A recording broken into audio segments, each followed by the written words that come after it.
Cameras or? Yep. All right, I like it. All right, we are back. 5 questions with ABJ. Colossal Con 2024, Frontier Pro Wrestling. We're just cleaning up. The ring is gone. Look at the boobies on that. They're pretty big. If I may add. Huge anime boobs. All right, we're gonna do the OG 5 questions with ABJ. Who am I here with today? You are with the Cybertech Kid, straight from the future wave city of 2099.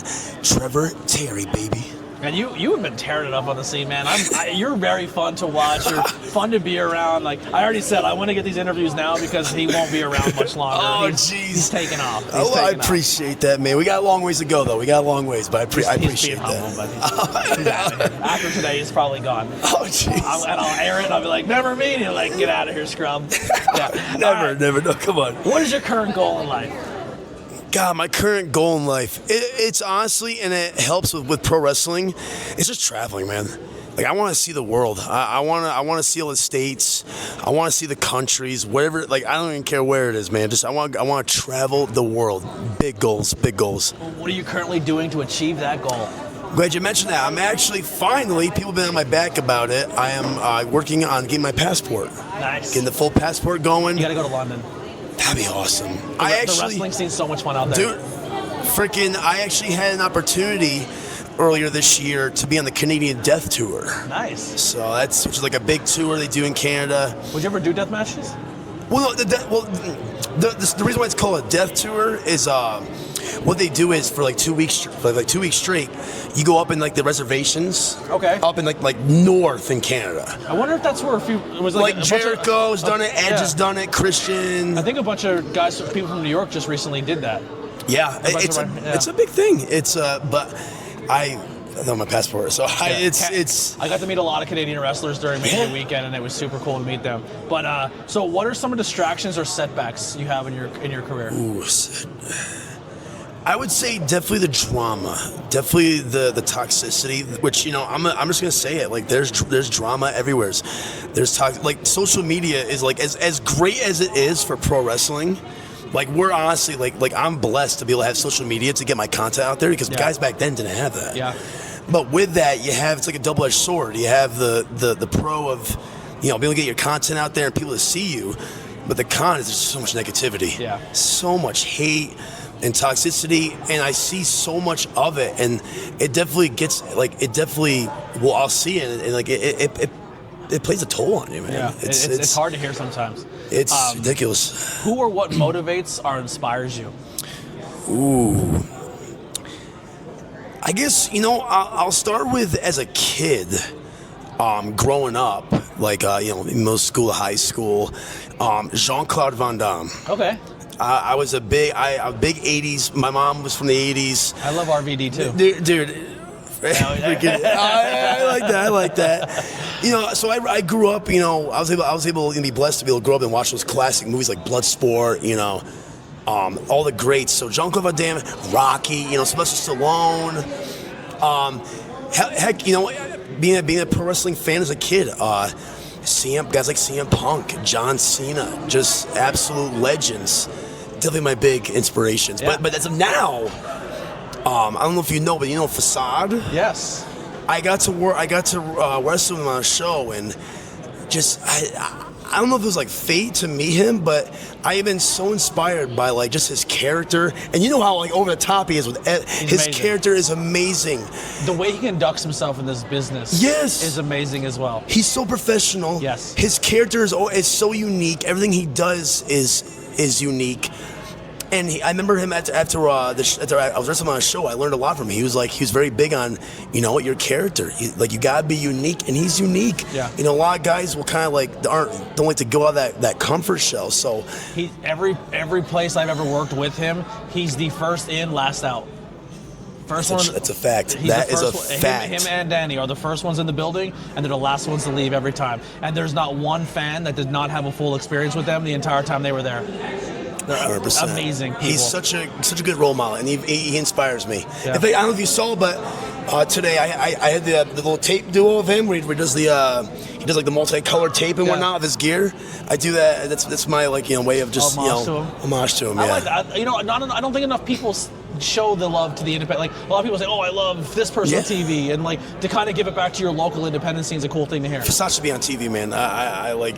He's so unique, and the whole Facade moment there. I love that. Dude, I'm just gonna say it. He's really opened my eyes, and like I don't want. He's blowing smoke up his ass, but like he's just a true. If you haven't heard of him or seen him, definitely check him out. Yes. What are you grateful for, and are you currently happy? Ooh, grateful for. I'm grateful for just everybody. The support I've got. Just for you, man. You're like this guy's. After this is gonna be on TV and whatnot. Like just like the overwhelming support of everybody. I'm just so grateful for everybody. Even when I go to like different promotions, like when I debuted in the state of Delaware for 1CW, I was a little nervous because I didn't know anybody down there. Everybody, promoter, wrestler, talent, and once again, welcome with open arms. So that's one of the big things I'm very grateful for. Is just everybody's a big family. Everybody welcomes you, even if they don't know you. You know, so yeah, absolutely. All right, well that'll do it. 5 questions with ABJ. Where can people find and support you? Yeah, man. Right now I'm on Instagram, which is all lowercase, no spaces, Trevor.Terry. I'm on Facebook, which is Trevor Terry with a space. And I'm also on YouTube. I kind of like a year ago, I started a new vlog called Trev versus the World. I think more wrestlers should do more vlogs. It's a lot of great fun. vlogging camera. You should do one of these. Before we started this, I was like, I need to get this. These are amazing vlogging cameras. You're gonna send me a link, man. Yeah, You're gonna send me a link. Yeah, I love it. I love it. All right, that'll do it. 5 questions with ABJ. We'll catch you on the next time. Thank you so much. Thank you.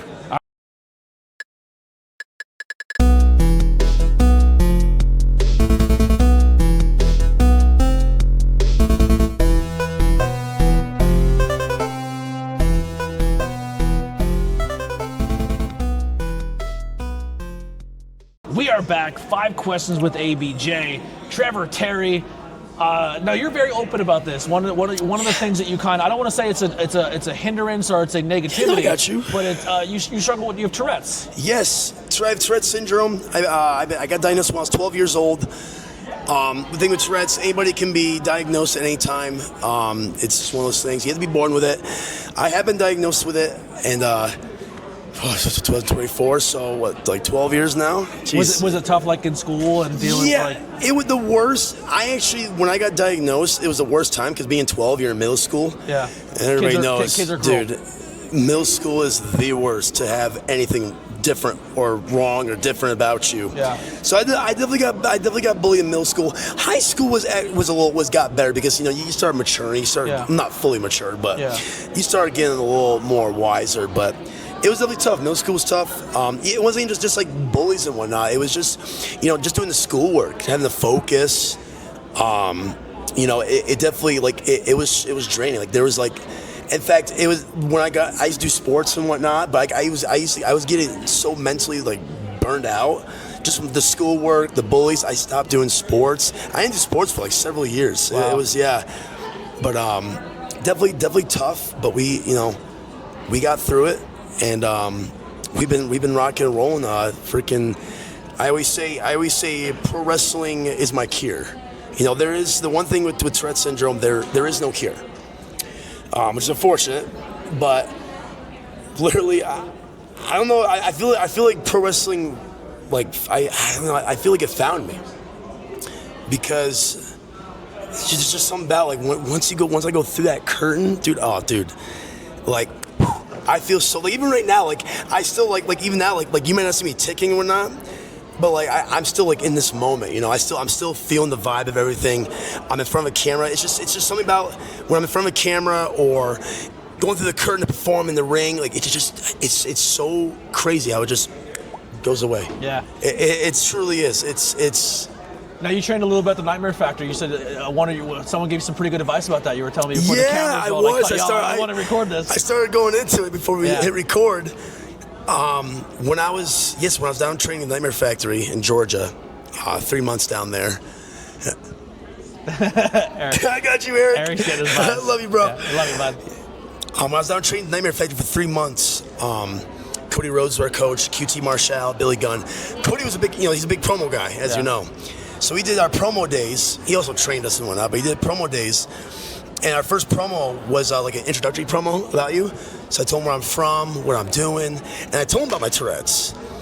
And he really liked that, how I mentioned that, and I asked him for advice. I'm like, I really, this is when I was, especially when I was torrential Trevor Terry, when I didn't really have like a gimmick, I didn't really know what I was supposed to be. Yeah. So I asked him for advice. I'm like, do I just go with like a Tourette's gimmick or a Tourette's moniker? And he's like, I don't think you have to. He was saying, save that for like right here. Save it for the interviews. Save it for when you're talking to the fans, because that's gonna get you more. You're gonna inspire more people that way. Yes. Than if you do a gimmick, you might be portrayed as making fun of it possibly. So, as Dad always said, my belly may be a little big. I may talk a little funny, but what he did is he inspired people. He made you feel like an everyday guy. Dude, you know what I mean? He's so inspiring. I love Dusty. I love the whole family. Dude, the whole family's, and I can't tell you how humble and Dude, Cody Rhodes is so humble and professional. He's no one, and that just inspires me. Just like not even like in ring work and promo work. But just the way he presents himself and the professionalism, that inspires me. All those entirely. great stories of stuff he did for Brody's kid, like that warms my heart. Oh my gosh, he all right, does. That'll do it. 5 questions with ABJ. We'll catch you on the next one. Take care. Thank you so much.